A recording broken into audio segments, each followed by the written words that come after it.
Facundo Guadaño. Estamos con el ex secretario de Comercio y economista Guillermo Moreno, aunque realmente no creo que necesite presentación. De cualquier manera, Guillermo, ¿cómo estás? ¿Qué tal? ¿Cómo estás? Un placer hablar contigo. Bueno, estoy muy bien y la verdad que revisando el programa económico de Principios y Valores, me gustaría indagar en algunas cosas que más bien no son tan económicas, sino más bien filosóficas. Reiteradamente te referís al concepto de nación y pueblo, básicamente como entidades que son supraindividuales y que se encuentran por fuera del individuo. Me gustaría saber cuáles son los basamentos filosóficos en este sentido de principios y valores. Bueno, es obvio que nosotros adherimos al principio de la creación.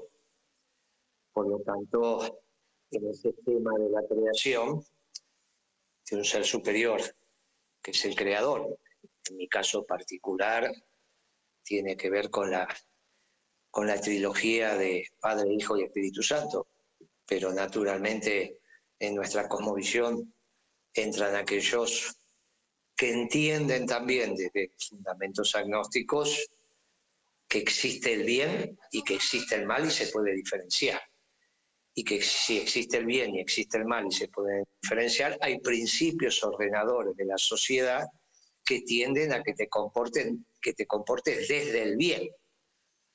Y en esos principios ordenadores está el amor, está la justicia, está la solidaridad, está la posibilidad de que exista un objetivo en tu vida que tenga que ver con la búsqueda del bien común, como objetivo superior al bien individual que lo abarca y que es mucho más que la suma de los bienes individuales, en el concepto de que el todo es superior a la suma de las partes.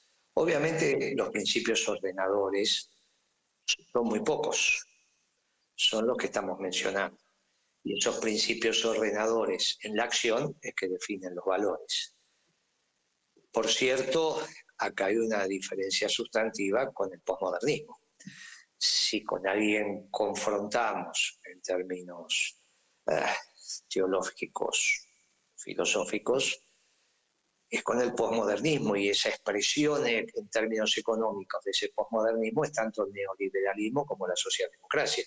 Por eso nosotros somos unos economistas clásicos. Bueno, y desde ahí se ordena el plan económico peronista. Me parece muy interesante porque me recuerda a la comunidad organizada de Perón, que en cierta manera tuvo una influencia de Jacques de Molay, no sé, Hernán Benítez. Quizás esos nombres son los que te resuenan.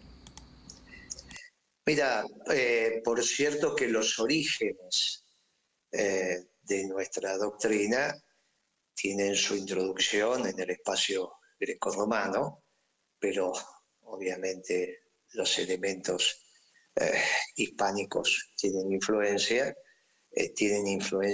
elementos africanos y los pueblos indígenas o los pueblos originarios o como quieras llamar.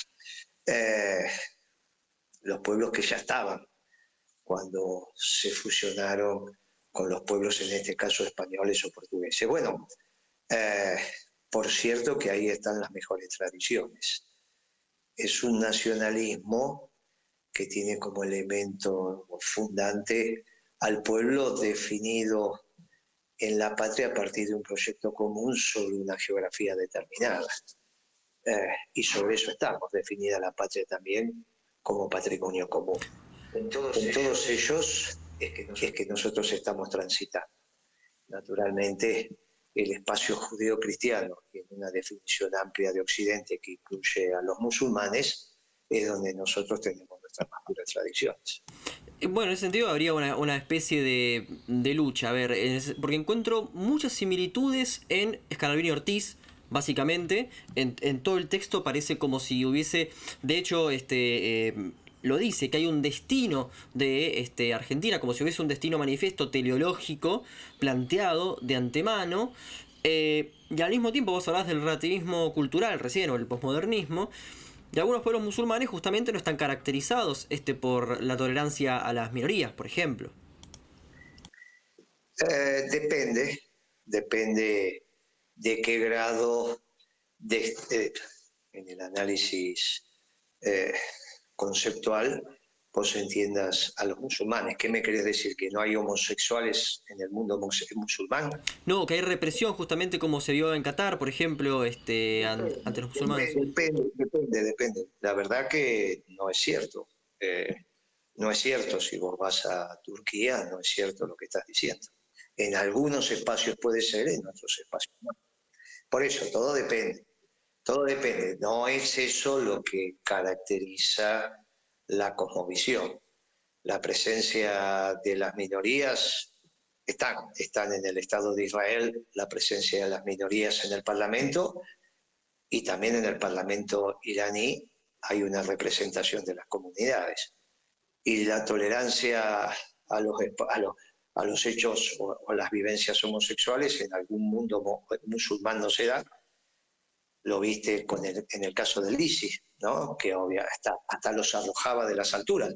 Pero ahí tuvo mucha influencia Occidente en la construcción de ese ISIS, ¿no? Por eso te digo, en esto obviamente permean una serie de situaciones que tenemos que comprender. No homogenizar ni confundir algunos hechos políticos con lo que suele acontecer en la discusión profunda. Acá en todo caso estamos en el mundo de lo profundo.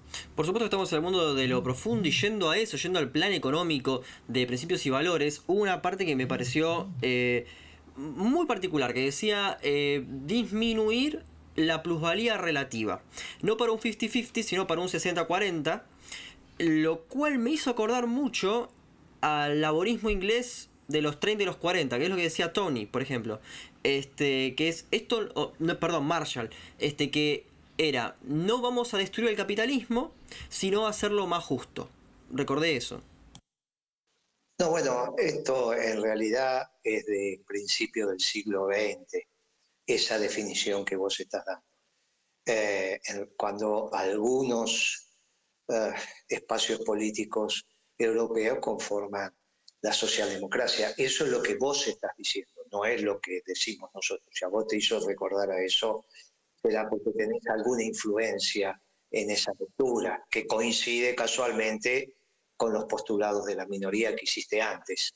Pero la verdad que no, nosotros no abrevamos ahí, mucho menos con el esquema anglófilo del hombre, lobo del hombre, que el hombre te puede morder profundo o te puede morder despacito. Nosotros somos aquellos que decimos que hay que armonizar el capital y el trabajo y hay que armonizar lo pequeño y lo grande. En realidad, si te hizo recordar a los ingleses, será por lecturas que vos has tenido. Quizás has leído más a los ingleses que a Perón. La verdad que no. No, en realidad que los leí a ambos. No. La verdad que entonces te tiene que recordar a Perón. No sé por qué te va a bueno, recordar. El partido peronista ya era parte del partido laborista.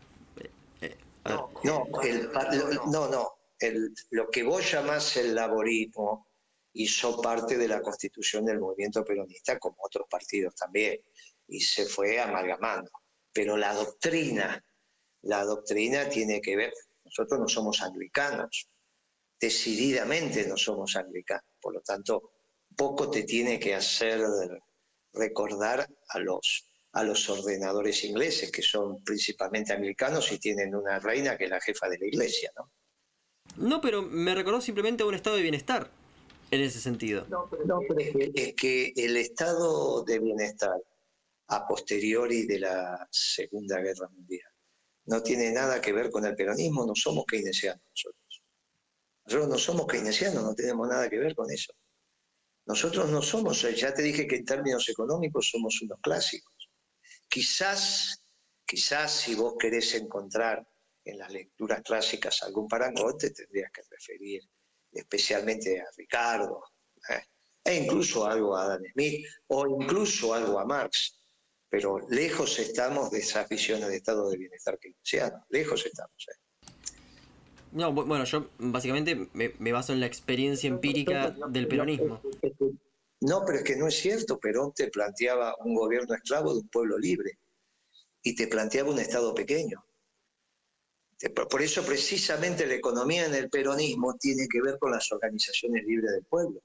No es la presencia del Estado en la economía el peronismo. Por eso te digo, tu lectura, de nuestra lectura, de nuestro documento Plan Económico, no te puede llevar de ninguna manera al estado de bienestar, de ninguna manera. Te diría que somos antitéticos a eso. No, es que justamente, claro, porque usted ha dicho, no, esto simplemente que me llamó mucho la atención, que era reducir los ministerios a 8. ¿Por qué justamente a 8, no a 7, 9, 10? O sea, ¿cuál es? Porque son los históricos y son los que necesitas. Con 8 te alcanza y te sobra, estás abordando todos los aspectos. Y decimos que dentro de esos 8 ministerios los más relevantes son el Ministerio de Comunidad y el Ministerio de Desarrollo Económico. Obviamente después tenés que tener defensa, tenés que tener el Ministerio del Interior, tenés que tener educación, tenés que tener prevención de la salud, no de la enfermedad, prevención de la enfermedad, no tenés que tener Ministerio de Salud. En fin, son 8, con 8 estás más que suficiente, pero es los históricos, digamos, ¿no? Son los históricos. Claro, pero los 8 ministerios históricos que siempre tuvo la Argentina, después de sucesivos gobiernos lo fueron ampliando innecesariamente. El Ministerio de Desarrollo Económico abarca todo lo que tiene que ver con la actividad económica de las familias argentinas. No es necesario tener más que uno que se llame Desarrollo Económico. Todo lo demás son secretarías, ¿está bien? Incluso estamos diciendo ahí que nosotros vamos a atender al pleno empleo. Tendiendo al pleno empleo no necesitas ningún estado de bienestar. Por eso te digo, lo que vos asociás, con todo cariño te digo, son interpretaciones libres en función de las lecturas que has tenido y del sesgo que vos tenés y donde querés encasillar. Pero de ninguna manera se desprende la lectura del plan económico, de ninguna manera. Precisamente lo reducido de los ministerios se aleja enormemente de lo que vos estás pensando como estado de bienestar. Con una economía con pleno empleo, el Estado tiene que ser lo suficientemente pequeño para que el pueblo sea libre.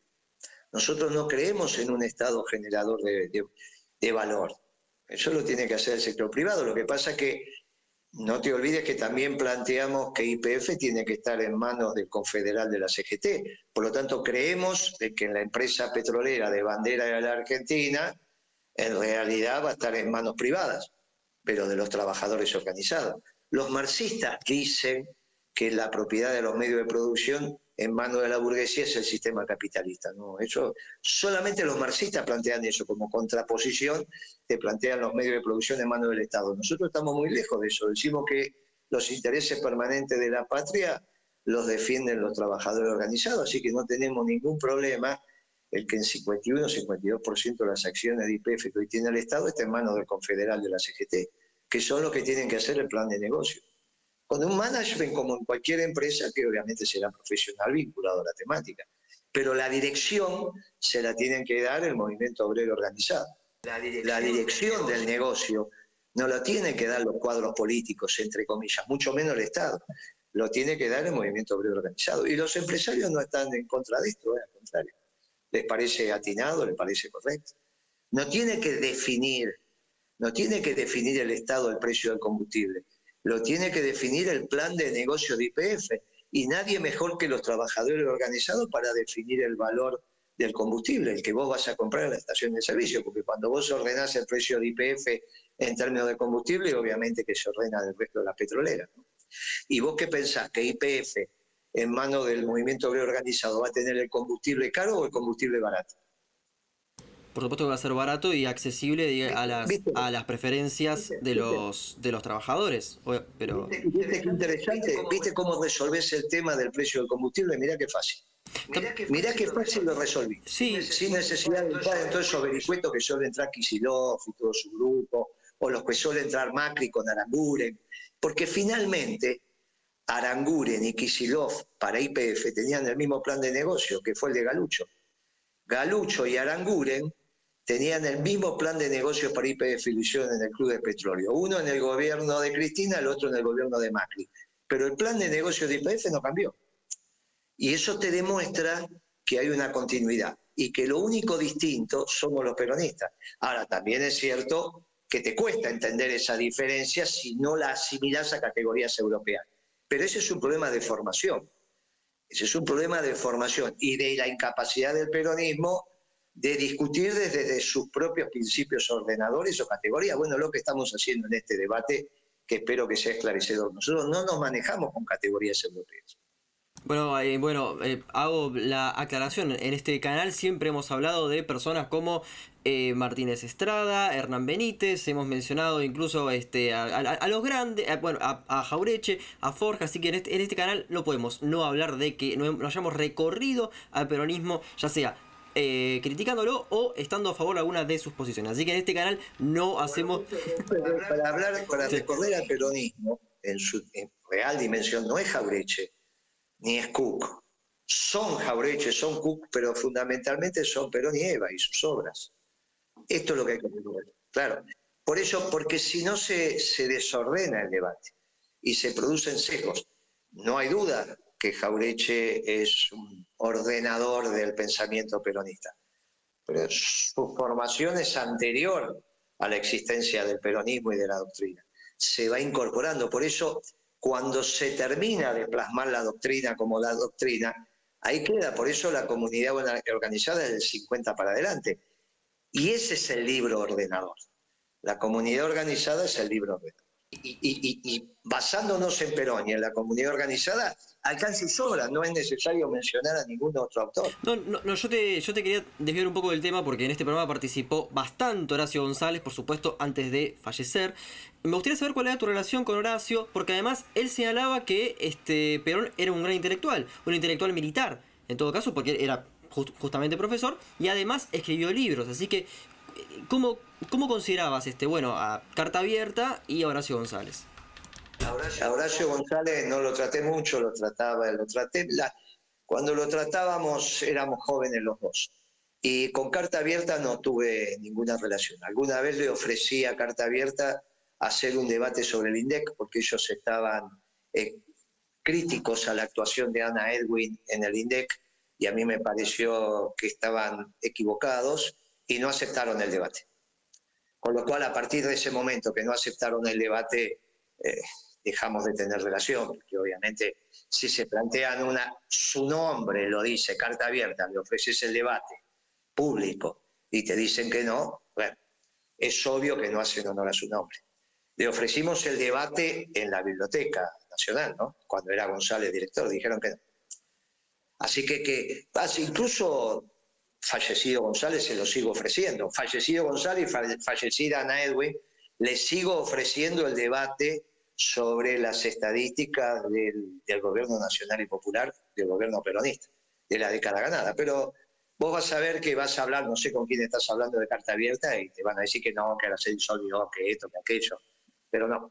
Esta es mi experiencia personal con Carta Abierta. Yo como secretario de Comercio se los ofrecía. Como secretario de Comercio le ofrecí el debate a Carta Abierta en toda su asamblea que hacían, ir y debatir al INDEC. Dijeron que no. A mí me gustaría saber, Guillermo, también un poco, desviando un poco del tema económico, sin mencionar a Perón, ¿cuáles fueron tus formaciones? Decime qué cosa. No, que desviando un poco esta cuestión de más que nada económica o a veces un poco más cercana, por supuesto, al siglo XXI, y sin mencionar a Perón, me gustaría saber cuáles fueron tus influencias filosóficas respecto al nacionalismo, sin mencionar a Perón o a Eva. No, es que no hay ninguna posibilidad que haya. Por eso te dije, nuestros orígenes son grecos romanos, obviamente la influencia judío-cristiana musulmana, obviamente el pensamiento ibérico, fundamentalmente español, y naturalmente con reminiscencias africanas y de los pueblos originarios. Pero el nacionalismo de inclusión es una originalidad americana y de un pueblo extraordinario que es Argentina. Es originario. Solo los pueblos nuevos pueden hacer un nacionalismo de inclusión. Los pueblos milenarios que construyeron su identidad masacrando a los pueblos vecinos es muy difícil. Te diría imposible. La construcción del nacionalismo de inclusión es una construcción original fundamentalmente de los pueblos americanos y dentro de los pueblos americanos, que es esta fusión de sangre y estos pueblos mestizos, de un extraordinario pueblo en el cono sur que es el argentino. Ahora si sostenemos que existe esta especie de armonía, entre comillas, de razas en América, ¿dónde ingresa justamente una relación entre, por ejemplo, dos personas antitéticas, Rosas y Roca, pero que hicieron lo mismo, masacrar indios? ¿Cómo entraría esto en la idea de nación? Pero la verdad que esos adjetivos yo no los utilizo, son tuyos. ¿No? Ahí no hay una pregunta, hay una afirmación. Está bien, sos vos el que decís que masacraron indios, yo no digo eso.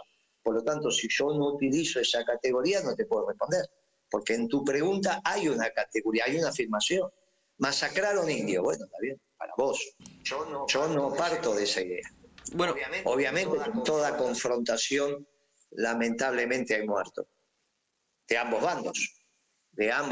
Y suele haber un ganador. Bueno, gracias a Dios, hoy tenemos el territorio que tenemos, gracias a Rosas y gracias a Roca. Por lo tanto, ese adjetivo calificativo tuyo, como bien decimos, es tuyo, no es mío. no, por supuesto que corre por mi cuenta, no te hagas problemas de eso. No tengo posibilidad de responder más que lo que No, pero está bien, o sea, ¿cómo ingresan esta cuestión de los grandes hombres, ¿no? De Rosas, Roca, cómo ingresan en principios y valores, ¿no? Uno podría decir. ¿Cuál sería el problema en la construcción de la nación? Inicia. Claro, bueno, que hay una crítica y que el revisionismo histórico, por ejemplo, estará en contra de Roca, por ejemplo. Pero es que esto es un problema del revisionismo, ¿no? Perón, cuando nacionaliza los ferrocarriles a uno de los mayores extensión, le puso Roca, a otro le puso Sarmiento, a otro le puso Mitre. Por lo tanto, el revisionismo histórico, a mí me queda un último libro por hacer, quizá en el medio haga otro, pero un último libro que va a ser Historia del Desarrollo Económico Argentino. Y vamos a reflexionar sobre cuál fue el desarrollo económico certero, escrito desde la disciplina. Pero para eso tenemos que arrancar con los pueblos preincaicos. ¿Y qué pasó en México, lo que hoy es México, y qué pasó en lo que hoy es Perú? Pero para hablar de los Nazca, tenemos que remitirnos a las bibliotecas peruanas, porque acá no hay muchos antecedentes de eso. Bueno, ya lo vamos a escribir, lo vamos a estudiar, me va a llevar algunos años. Es el libro que planteo hacer cuando me retire. Ahora, hay algo que... Y va a ser el último corte. Pero escrito por un economista, con colaboración de los historiadores, pero obviamente con una fuerte impronta económica. No escrita la economía por historiadores, sociólogos o antropólogos, sino por alguien que pretende escribirlo desde la disciplina. Bien, entonces sobre eso tenemos que avanzar. Ahora, acá... Sobre eso, sí. Y cuando avancemos eso, vamos a ver, obviamente, la construcción de las naciones. Esto no hay ninguna duda. Claro, acá... Vamos a plantear la importancia de Roca, la importancia de Rosas, la importancia de Mitre, y vamos a poner cada uno en su dimensión. Pero, por cierto, te contesto diciendo, no casualmente Perón le puso el nombre que le puso a cada uno de las líneas nacionalizadas en su momento por la deuda que tenían los ingleses, que ofrecen pagarlo, la deuda que tenían con la Argentina, con su patrimonio, y esos son los ferrocarriles, ¿no? Se cambia deuda por bienes. O sea, cuando ahora también quieren cambiar algunos planteaban en su momento, cambiar deuda externa argentina por bienes, nosotros hicimos esto con los ingleses, nos debían plata de los alimentos que le habíamos mandado y nos pagaron con las líneas férreas, que eran inversiones que ellos habían hecho en Argentina. Sí, eso lo tengo más que claro. De hecho, estoy muy interesado en este libro que acabas de proponer y que espero que salga pronto. Ahora... No, te dije cuando me retire. No, pero puede ser en el medio. Te va a llevar 2 o 3 años hacer ese libro. Me va a costar esperar, pero hay otra pregunta que en ese sentido fuiste muy claro, pero me gustaría que reflexiones sobre esto. Mencionaste la herencia hispana, ¿no? Es obvio, Perón hablaba de la hispanidad y del Día de la Raza. Tiene el discurso Perón tal cual. ¿Cómo reflexionás vos justamente sobre el 12 de octubre, ¿no? Que hoy se considera el Día de los Pueblos Originarios, o de las diversidades. Y nosotros somos el pueblo mestizo. Y está bien, el 12 de octubre es la conformación de un pueblo, de pueblos nuevos en la Argentina, en América, que tiene que ver con la fusión de las sangres.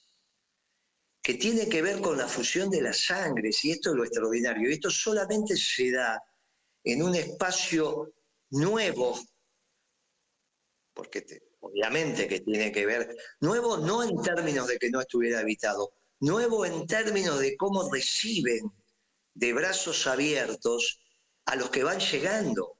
Porque vos no vas a pensar vos que 400, 500, 600 hombres pueden dominar a millones. Es ridículo. Son recibidos, no desde la agresión. Bueno, en este esquema de recibimiento y de brazos abiertos es que continúa América. Y América continúa en estas características. Por eso es extraordinario América. Y por eso es extraordinaria la Virgen de Guadalupe o la Virgen de Luján. Es extraordinario cómo vamos construyendo estos pueblos de brazos abiertos, que por ejemplo en la Argentina volvemos a recibir con brazos abiertos a los negros. Extraordinario. No hay tantos pueblos que reciban, fíjate lo que te pasa en Europa con los inmigrantes. Nosotros los seguimos recibiendo con brazos abiertos, ya cantan la marcha peronista, es extraordinario lo que está pasando. Claro, no te pasa eso en Europa, no pasa eso en China, no hay chinos negros. ¿Qué pasa? ¿No les gusta vivir en China? ¿No les gusta ir? ¿Qué les pasa? No hay negros indios, no hay tantos, ¿viste? Donde está la profundidad de la cultura india. No decir, mirá, tenemos la casta de estos negros, estos negros, estos negros. No, no. La verdad que no, somos nosotros los que los empezamos a incorporar. Es extraordinario, lo que pasa es que esa es la virtud de América. Como el continente que permitió que surgieran este mestizaje extraordinario. Extraordinario, donde los judíos se casan con los católicos con los musulmanes, y hasta hay matrimonios musulmanes judíos. Y cuando vos lo querés explicar en Medio Oriente, se les hace difícil. Pero vos lo traes para la Argentina y dicen, ah, caramba, acá pasa. Nosotros hasta hemos fusionado las comidas. La misma comida es española y al otro día le agregás fideos y es italiana. Es extraordinario lo que hemos conseguido. Y la misma familia se conforma con apellido de origen español y de origen italiano. Eso no pasa en Italia ni pasa en España. Hasta hace algunos años atrás, en España no se comían fideos. No se comían fideos. No se comía pizza. Bueno, es extraordinario esto de que vos un día puedas comer pizza al mediodía y fideos a la noche. Y esta es la riqueza. Yo igual me estaba refiriendo al concepto de raza, ¿no? Que era el que usaba Perón, por eso decía Día de la Raza en oposición al posmodernismo, entre comillas. Es que esto es la raza, es la fusión. Es la fusión, a eso referenciamos el 12 de octubre. A esto referenciamos. ¿O vos lo viste alguna vez a Perón discriminar a los negros? No, es que por eso digo, desde principios y valores, ¿tiene que llamarse Día de la Raza o Día de... bueno, ahí está. La raza entendida, como te la acabo de decir, no hay ningún inconveniente, porque tiene que ver con la fusión de las sangres. Es extraordinario, nos encontramos en esta armonía. Obviamente que no está fuera de situaciones que se dan, y de conflictos y de hechos, obviamente. Pero estamos hablando en los términos de lo que estamos construyendo, no de lo que nos aconteció en esa construcción, de lo que fuimos construyendo. Hoy vos tenés en Buenos Aires que conviven los bolivianos con los paraguayos, con los uruguayos, con los peruanos, y nos vamos haciendo todos argentinos sin ningún inconveniente, de brazos abiertos, los negros, los amarillos, y en términos religiosos ni hablemos, los judíos, los musulmanes, los católicos, los distintos tipos de cristianos, los evangélicos, hasta anglicanos. Hay una comunidad anglicana muy importante que ha hecho mucho en la Argentina también por la construcción de la argentinidad. Y obviamente que hay un ser nacional, como hay un ser nacional en Bolivia, como hay un ser nacional en Paraguay, y que nosotros valoramos enormemente. pero entre nuestros pueblos se construyen puentes, no odios. Claro. Los odios son de categorías europeas, no son de categorías americanas. Claro, no, yo... Sobre todo de estos pueblos nuevos, el amor es un principio ordenador de nuestra política y de nuestras relaciones. Obviamente estamos alejados de los ingleses, estamos alejados de la escuela austríaca. Bueno, estamos hablando de los hechos individuales. Y obviamente creemos en la trascendencia, no hay ninguna duda.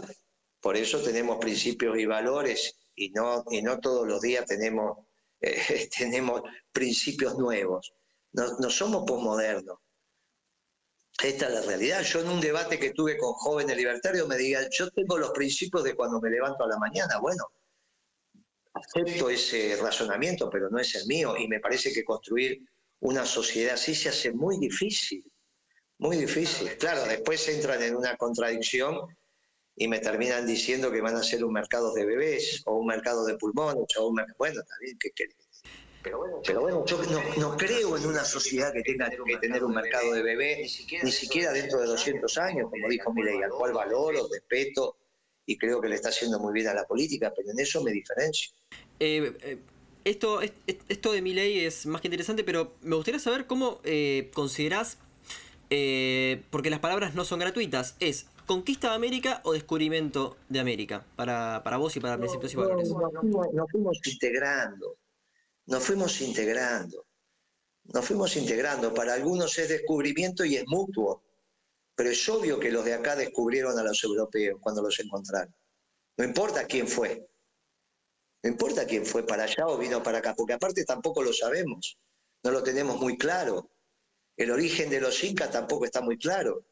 Y sí sabemos que construyeron un imperio complicadito también, ¿no? Yo soy familiar de aquel pueblo originario que antes de ser conquistado por los incas se suicidaban. Y está en Catamarca ese pueblo. Mi abuela viene de ahí. Seguramente vos desconocías esto hasta que yo te lo acabo de contar. No, por algo justamente soy antropólogo, pero fuera pero fuera de eso, a lo que iba y que me pareció muy interesante, estabas criticando a la... Pero entonces sabían que había pueblos que se suicidaban antes de ser conquistados por los incas. El suicidio existe, por ejemplo, incluso en las Islas Trobriand. O sea, sí, obviamente. No, pero eso yo no te estoy diciendo, escúchame, los coreanos también hacen eso. Yo te estoy diciendo que yo soy descendiente de ese pueblo, por el lado paterno, que antes de ser conquistado por los incas, se suicidaban, despeñándose en las montañas, subían a los altos y se tiraban. Eso es lo que hoy es Argentina, en la provincia de Catamarca, no en las islas, no sé cuál me mencionaste. Es obvio que es un principio universal. Pasó. Lo que te estoy diciendo, que yo, Moreno, soy descendiente de... Tengo algo, también estratega, obviamente, por el lado materno.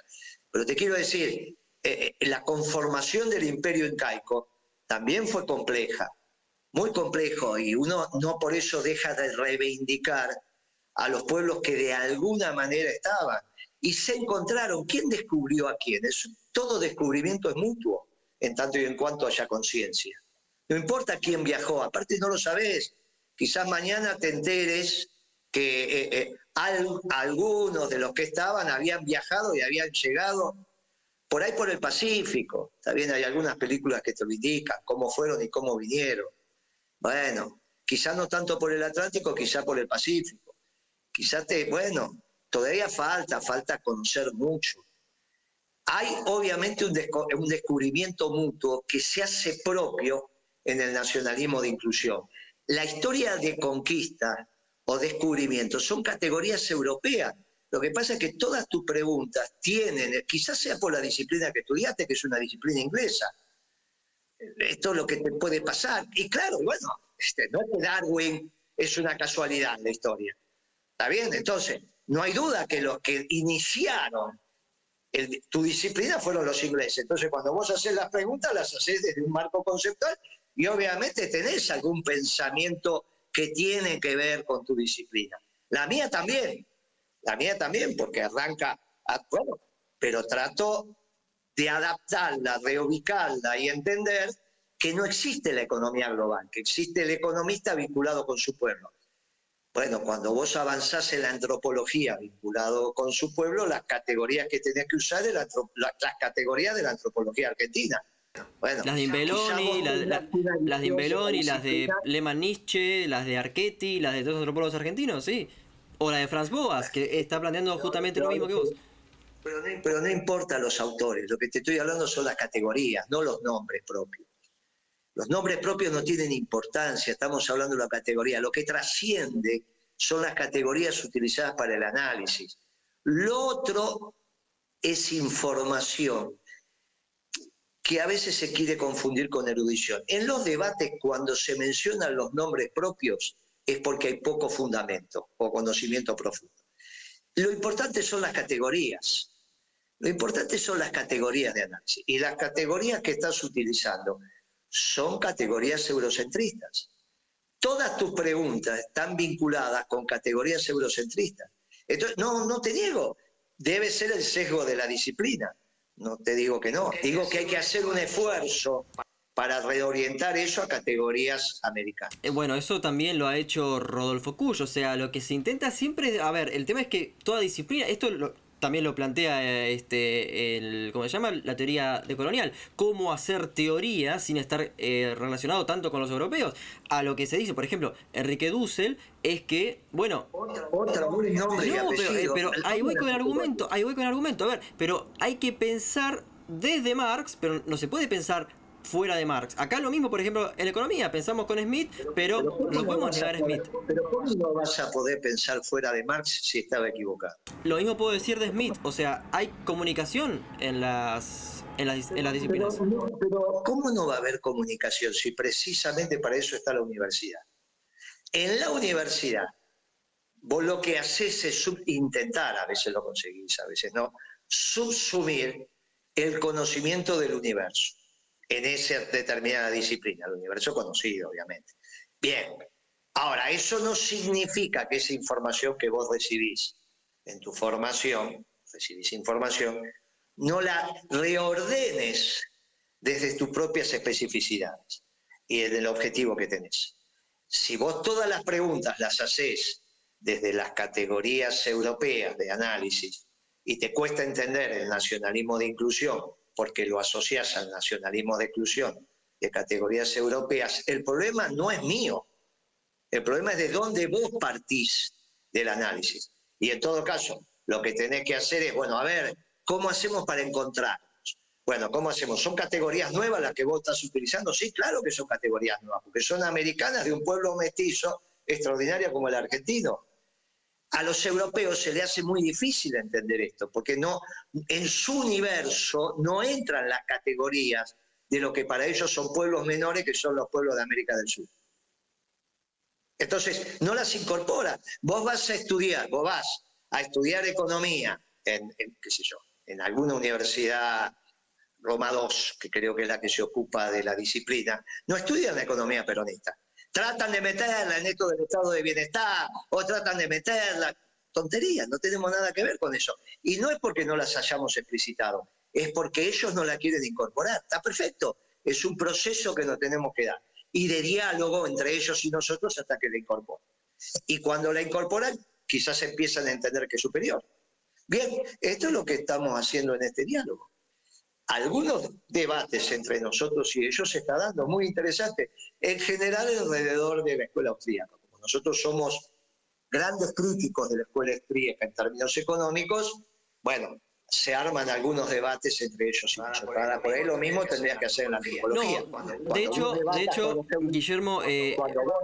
Cuando vos debatas con los europeos en tu disciplina, quizás se encuentre en la solidez de tus propias categorías americanas, que no tiene que ver con los autores. Estoy completamente de acuerdo. No, pero a ver, en este canal hemos dialogado con varios austríacos, de hecho, Venegas Lynch, Zanotti, hemos demostrado sus inconsistencias. Hemos hecho papers en contra de Hayek, en contra de Mises, que para nosotros son nefastos. Así que la escuela austríaca, coincidimos plenamente, es realmente un mal. Ahora, dijiste que Milei hace bien a la política. O sea, no su basamento teórico, que es terrible, es la escuela austríaca, pero que le hace bien a la política. ¿En qué sentido eso? Le hace bien a la política porque movió el árbol. y todo aquello que mueva el árbol, que mueva la palmera, es muy importante. Milei ha sido un factor movilizador de la política y en muchos sectores juveniles. Ya solo por eso es virtuoso. Ahora, de la misma manera que digo que es virtuoso en la política, digo, en términos económicos, es un adolescente. Todavía está en la escuela austríaca, de acá a 10 años, 12 años va a ser un gran peronista. Cuando evolucione en su pensamiento económico y deje de estar en la edad del pavo y sea adulto, seguramente va a ser peronista. No digo lo mismo de Venegas Lynch. Yo no digo lo mismo de Venegas Lynch. Bueno, estos son muchachos que ya están. Pero en el caso de Milei me parece que es interesante, ya se va. Pero obviamente también reconozco las limitaciones, lo hice el otro día en un tema que hicimos sobre cultura, que ninguna de las dos teorías, la de objetiva del valor y la subjetiva, completa la realidad, pero que nosotros nos movemos mucho más cómodos y es mucho más sencillo hacer política económica en la Argentina teniendo algo en común con la teoría objetiva del valor. Pero bueno, no podemos explicar con eso porque un cuadro de Picasso vale 300 millones de dólares y uno mío tengo que pagar para que se lo lleven, a pesar que los dos trabajamos 2 horas. Bueno, no es que no tenemos la comprensión sobre este tema. Decimos, en estas disciplinas sociales, la teoría objetiva del valor, que es contraria a la escuela austríaca, permite la conformación de políticas públicas tendiendo al bien común mejor que la subjetiva. Y sobre eso construimos. Mientras avanzamos hacia la perfección, qué sé yo, nosotros somos los que decimos que la pobreza es producto del pecado original. Claro, cuando vos decís eso, hay un desorden. ¿Qué te puede contestar Milei? No te puede contestar nada, a pesar que es un muchacho religioso. ¿Sabes? Bueno, él diría que es justamente parte del orden espontáneo, que así es como tiene que funcionar la sociedad y por eso, bueno, por eso dice las cosas que dice. Ahora, hay una... No tiene que ver con la espontaneidad, porque él reconoce los procesos. No, él reconoce los procesos. Tiene que ver con que él se para desde otro lugar, desde el capitalismo. Nosotros nos paramos en el capitalismo de producción y trabajo y él se plantea y se para desde un capitalismo de especulación y renta. Claro, en ese sentido... Él no considera que los fenómenos no son producto de procesos. Él no dice que sea por generación espontánea los hechos.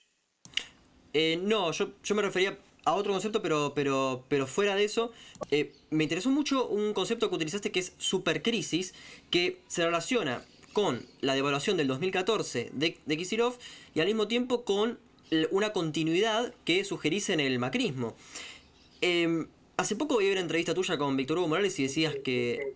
Dije para aclarar, el concepto de supercrisis es porque en este tiempo y lugar se mezclan dos crisis, se justaponen dos crisis, la del sector externo que terminó con el gobierno de la Rúa y la del sector fiscal que terminó con el gobierno de Alfonsín. Y este ciclo económico que nos deriva en esta supercrisis y que tenemos que evitar la hipercrisis que es la anomia, comienza con la devaluación de Kicillof. Lo que digo que este ciclo económico supone 3 ciclos políticos distintos. Los 2 últimos años de Cristina, todo el gobierno de Macri y lo que va del gobierno de Alberto hasta ahora. Es el mismo ciclo económico con 3 ciclos políticos distintos. Esto explica que no necesariamente la política, igual que pasó con la convertibilidad, cambia el ciclo económico. Claro, pero escuchaba una entrevista que hiciste con Víctor Hugo que dijiste, bueno, Cristina fracasó y fue un inútil, terminó con 30% de pobres.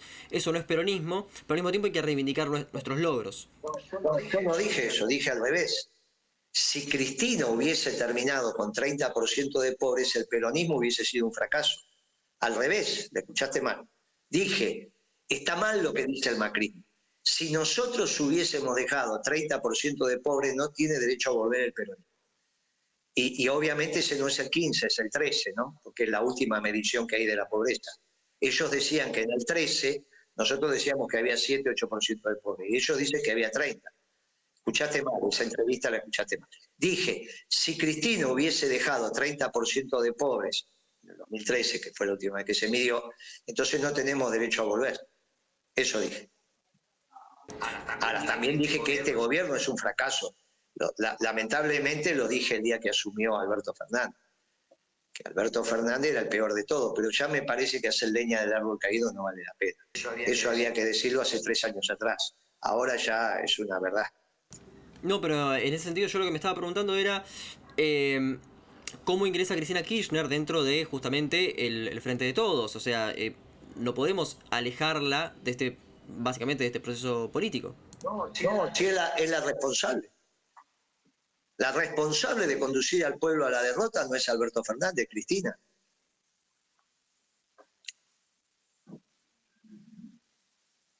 Y en ese sentido, bueno, siguiendo con tu premisa, debería retirarse de la política o no. Es lo que hizo.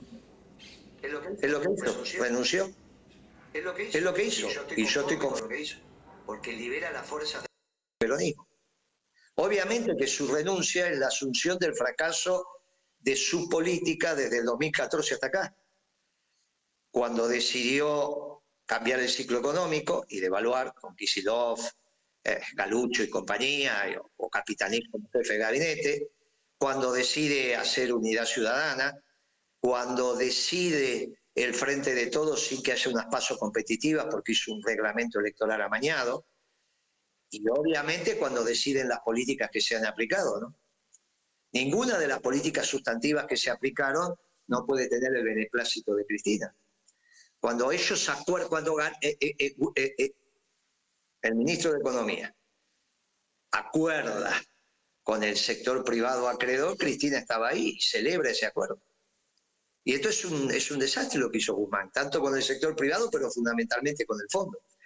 Porque el problema que vos tenés con el fondo que ya ordena la economía y está mal formulado técnicamente. Está mal formulado técnicamente. Por desconocimiento, por ignorancia, pero Cristina estaba ahí. Nadie obligó a elegir a ese ministro de Economía. Obviamente Alberto propuso y Cristina acordó. Ahora, bueno, de la misma manera que acuerda que esté más ahora, ¿no? Claro, pasa que en ese sentido hay cosas que a mí, bueno, yo realmente el tema del INDEC no lo pienso abordar porque o sea, es una causa realmente armada, o sea, simplemente con entrar a internet eso es totalmente obvio. A mí lo que me interesa en este caso es yo siempre comento que la agenda informativa está dada por Haddad, Saguier, Manieto. Me gustaría saber cómo evalúas al grupo, bueno, a estos grupos de comunicación desde el 2015 hasta acá. ¿Crees que se le ha podido combatir un poco desde las redes o más bien continúan siendo tan poderosos como bueno en tu intento de batallar contra ellos hace 10 años casi ya? El que hace la agenda es Manieto. Y yo, la última declaración pública que hice, dije, mire, el peronismo tiene que ser capaz de incluir a ese Manieto desarrollista que alguna vez existió. Y obviamente hoy no es la confrontación que había en el 2008, 2009 o 2010. Esas son peleas viejas, ya pasaron, ya se terminaron. Hoy hay otra discusión que es la sobrevida de la patria. Porque cuando yo te hablo de anomia en la hipercrisis, es lo que tenemos que evitar. Estamos en una supercrisis y hay que evitar la hipercrisis, que toma un concepto de otra disciplina social, que es la sociología, con una categoría ordenadora, que es la anomia, que es al margen de que si es Durkheim o no lo es. Era Durkheim, sí, claramente. Sí. Por eso, es al margen, son las categorías. Los debates no se dan citando autores. Eso es expresar algún conocimiento que trata de abordar, innecesario. Los conceptos, ¿por qué son importantes los conceptos? Porque trasciende a los autores. Entonces los debates tienen que ser de los conceptos, y desde los conceptos nos entendemos todos. Yo te digo anomia y vos lo entendés. No hace falta que te mencione a Durkheim. Obviamente, un desarrollo de los franceses en un momento que estaban muy complicados en su sociedad. Y estaban en vías de disolución. Construyeron una disciplina que les permitió entender lo que estaba pasando, empezar a entender lo que estaba pasando. Y construyeron esta Francia complicada, que hoy, por ejemplo, quiere hacerse cargo del Amazonas vulnerando la soberanía de Brasil. Y eso los argentinos tenemos que decir que no, de la misma manera que los brasileños tienen que decir que no a los británicos en Malvinas. Y un gran problema también con el sistema previsional en Francia, lo cual también se aborda en Principios y Valores. ¿Cómo solucionar esta cuestión? Y mirá, el tema es que tenemos que entender que tanto el sistema de salud como el sistema jubilatorio necesita aportes del conjunto, no alcanzan únicamente con los activos para financiar a los pasivos. Bueno, en esos aportes es donde tiene que centrarse el gasto público. Ahí tiene que centrarse. Puede decir que es inversión, no importa. Los egresos públicos, para ponernos de acuerdo, tienen que estar centrados ahí, fundamentalmente centrados ahí. Por eso desde Principios y Valores decimos la propiedad de las empresas estatales en manos del confederal de la CGT, no de todo, depende de la envergadura de la empresa, pero las relevantes, Aerolíneas Argentinas, YPF, fabricaciones militares, bla, bla, bla, en manos del movimiento obrero organizado.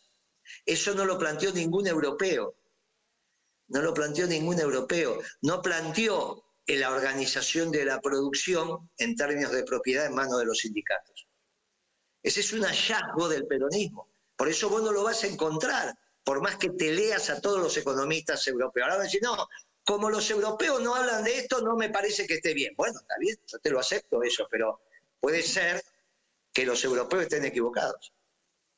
No me cabe la menor duda de eso, no pasa que me dio un poco de risa como lo estabas expresando, pero fuera de eso, ¿cómo es posible dialogar con Mañeto?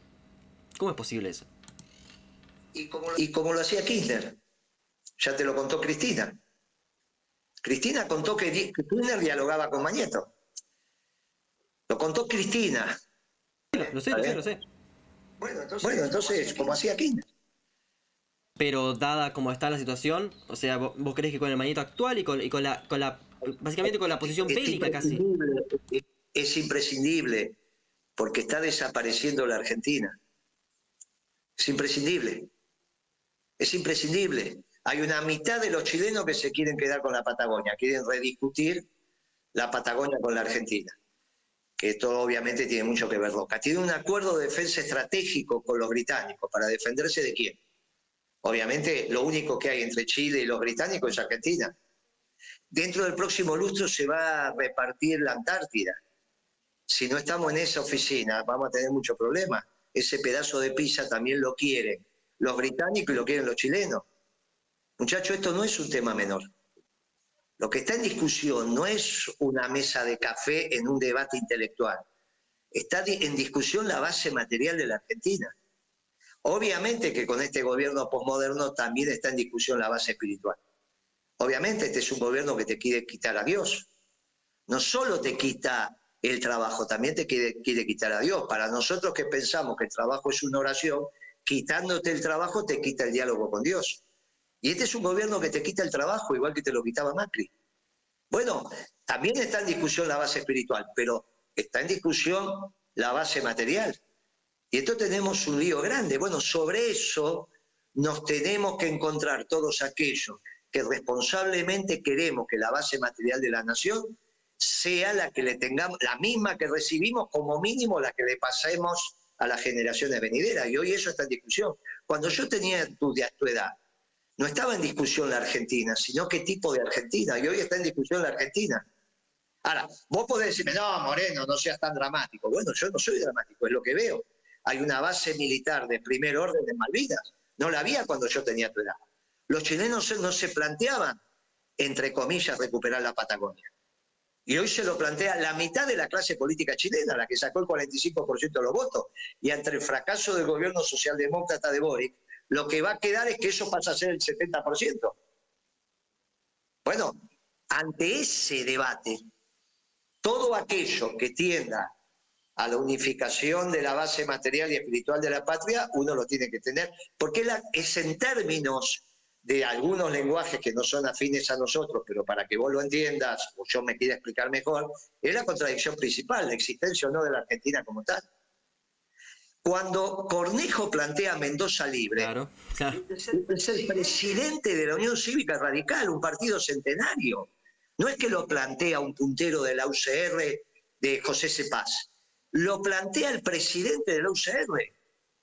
Entonces a vos eso te tiene que exaltar el espíritu. ¿Cómo Mendoza Libre? ¿De qué está hablando la UCR? ¿Pero qué les pasa? Bueno, ante eso, todas las peleas pasan a ser menores. Desde ahí vos entendés por qué se puede tener un diálogo con aquellos que antes no tenías un diálogo.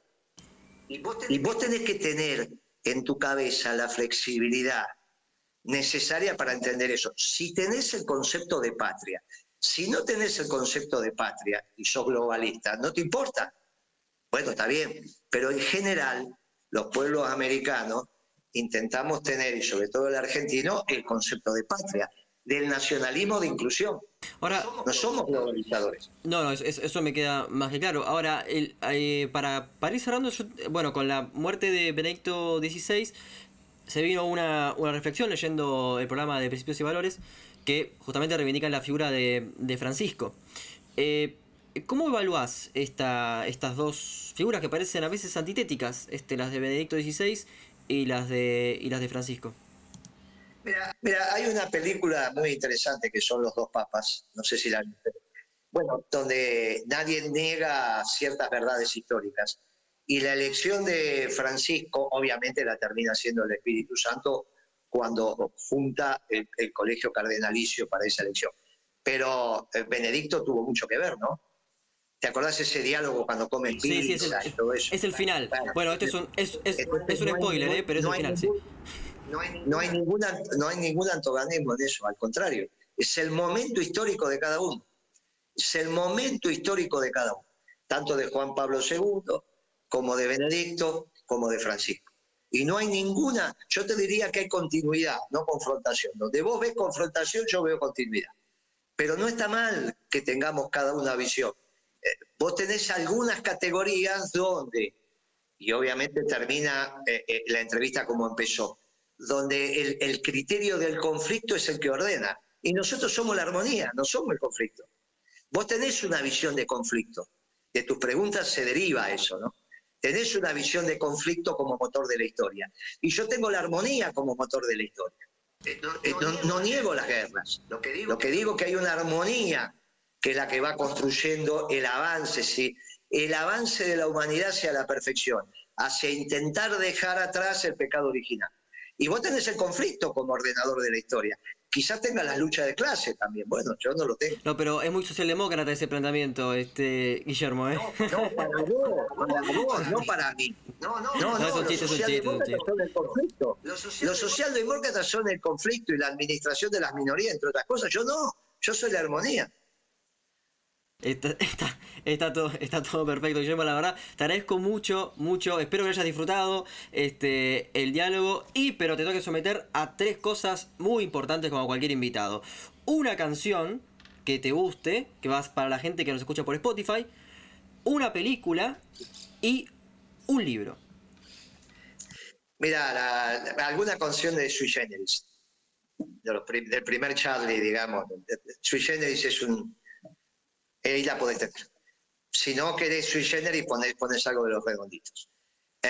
Mira, una película te la voy a recomendar con mucho gusto, la vi hace 3 días. No hay novedades en el frente. Una película alemana, según la plataforma que la pasa, está candidateada para el Oscar en el 2013. Una película extraordinaria sobre la Primera Guerra Mundial, te la recomiendo. Es un bestseller en su momento.